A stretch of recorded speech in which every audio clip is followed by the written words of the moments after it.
Sendiri merasakan jadi Kapolda Jawa Timur nggak lama, sampai 1 tahun 8 bulan.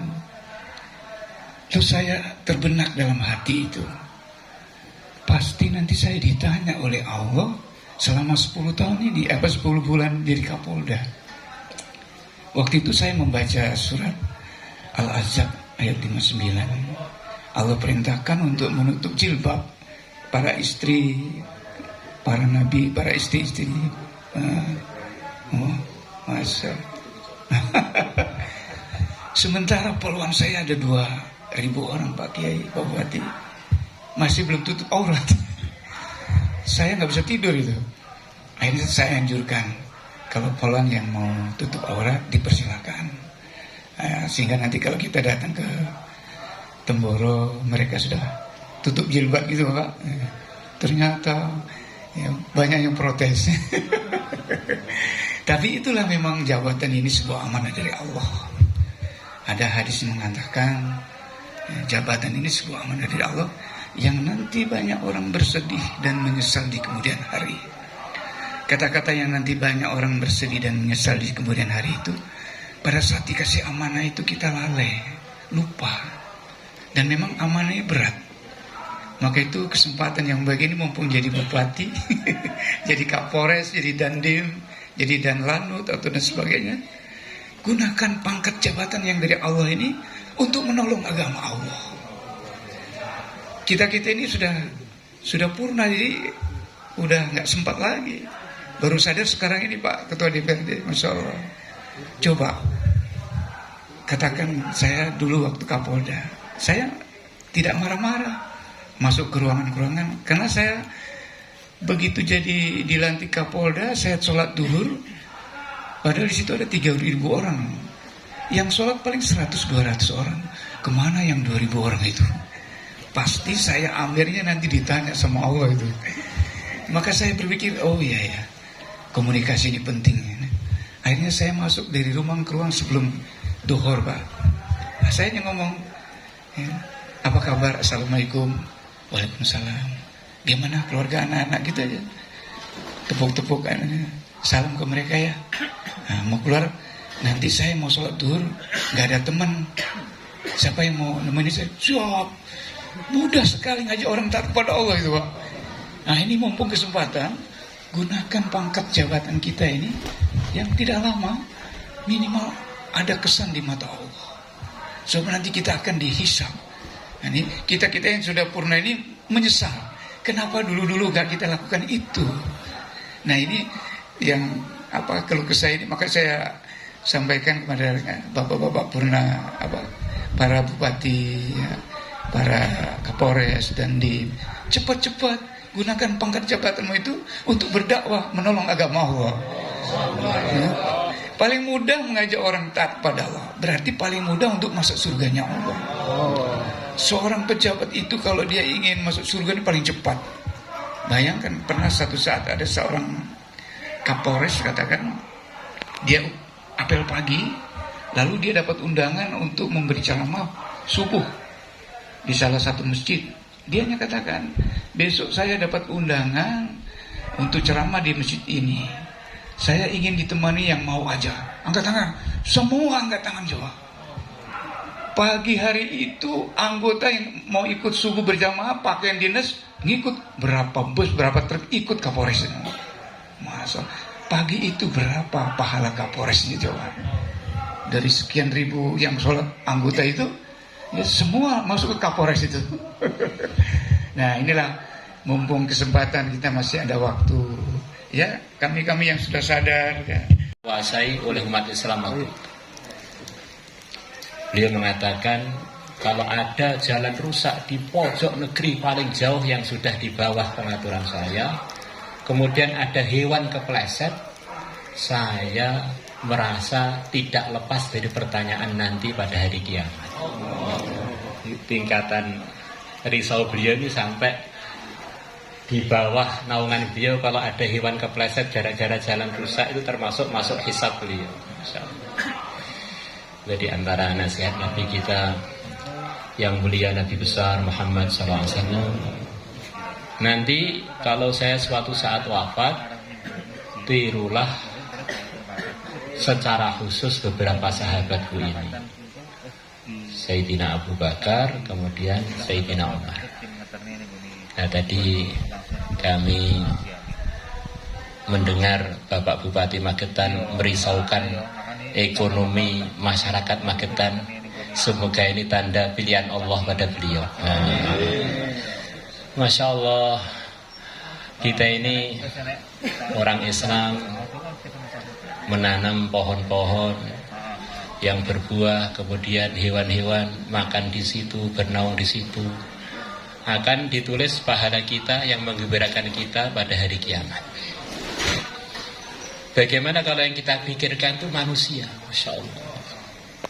Termasuk orang yang nanti akan terhalang dari masuk neraka adalah orang yang bersedekah walaupun sekeping roti yang diterima oleh Allah. Jadi asbab masuknya makanan walaupun satu cuil, jadi asbab ridhonya Allah, dan jadi asbab dia terhalang masuk neraka, akhirnya masuk surga. Begitu mahalnya fikir kebaikan yang kita tanamkan untuk hamba-hamba Allah di dunia, makhluknya yang berakal ataupun yang tidak berakal. Bagaimana kalau makhluknya ini adalah manusia, bagaimana kalau manusia ini orang-orang beriman. Masya Allah, teman-teman semua hadirin, kalau orang mikirkan dunianya manusia begitu mahalnya nilainya di sisi Allah, bagaimana kalau dia memikirkan teman saya, tetangga saya ini jadi teman saya masuk surganya Allah, tentu pahalanya lebih tinggi lagi, lebih tinggi lagi. Ya, orang haus, lapar itu memang menyedihkan, yang perlu kita pikirkan, kita kasihani. Tapi lebih menyedihkan lagi kalau orang itu nggak diridhoi Allah. Akhirnya di neraka yang di sana benar-benar nggak enak. Paling ringannya siksa neraka adalah api menyentuh ujung kaki, kemudian otak yang di kepala mendidih. Itu seringan-ringannya siksa api neraka. Maka di dunia ini Nabi telah bersabda kurang lebihnya, orang yang pengen disayang oleh Allah, maka dia supaya menyayangi hambanya Allah. Ar-Rahimuna yarhamuhumur Rahman. Orang-orang yang menyayangi hambanya Allah akan disayang oleh Zat yang Maha Penyayang. Irhamu man fil ardi yarhamkum man fis sama. Sayangilah orang-orang yang di dunia ini, maka yang di langit akan sayang pada kalian. Allah, para malaikatnya akan sayang pada kita. Kalau kita ini sudah disayang oleh Allah, Masya Allah, sudah beres jalan tol menuju surga. Jadi kalau orang belum disayang oleh Allah, ya bagaimana dia mau bisa beruntung? Segalanya milik Allah. Tentu saja hidupnya dan selepas kehidupannya akan di posisi yang tidak nyaman, bahkan sangat tidak nyaman. Maka suatu hari Nabi besar Muhammad SAW menceritakan keistimewaan sahabat. Beliau mengatakan, sahabatku ini yang paling tinggi imannya adalah Abu Bakar. Andaikan imannya Abu Bakar ini ditimbang dengan imannya seluruh umat, tentulah imannya Abu Bakar melebihi imannya seluruh umat. Lau wuzina imanu Abi Bakrin bi imani jami'il ummah la rajahabi. Sayyidina Abu Bakar yang begitu mulia, begitu tinggi imannya, di antara sifat beliau yang diceritakan Nabi adalah umatku yang paling sayang pada umatku adalah Abu Bakar. Arhamu ummati bi ummati Abu Bakar. Maka kalau kita ini pengen disayang Allah, kita menyayangi umat. Kalau pengen lebih disayang, lebih banyak lagi yang kita sayangi. Kalau lebih pengen disayang, kalau semua umat tambah kita sayangi, sebetulnya itu mendaftarkan diri kita untuk tambah disayang oleh Allah. Maka sebagaimana kita sendiri punya posisi-posisi yang menaungi macam-macam program Ini kesempatan untuk menyalurkan sayang kita kepada bawahan-bawahan kita, jajaran kita, teman-teman kita, dengan memikirkan akhirat mereka, itulah yang terutama. Dan juga tidak lupa memikirkan dunia mereka, karena memikirkan itu sebetulnya adalah bagian dari bekal akhirat kita. Ada dua orang diceritakan oleh kitab Hayatus Sahabah. Ada dua orang ketemu di pasar. Ketemunya bukan di masjid, ketemunya di pasar. Kemudian ngomong-ngomong urusan agama. Akhirnya kedua-duanya semangat amal agama. Sampai sekian lama, akhirnya dalam amal kebaikan, keduanya akhirnya wafat. Kemudian ketemu di surga. Kaget, kok kita ketemu di surga lagi ya? Ternyata diurus-urus, ternyata keduanya ini mulai amal kebaikan selepas pertemuan di pasar itu. Gara-gara ketemu di pasar, dalam kebaikan, akhirnya semangat jadi orang soleh, akhirnya ketemu lagi di surga.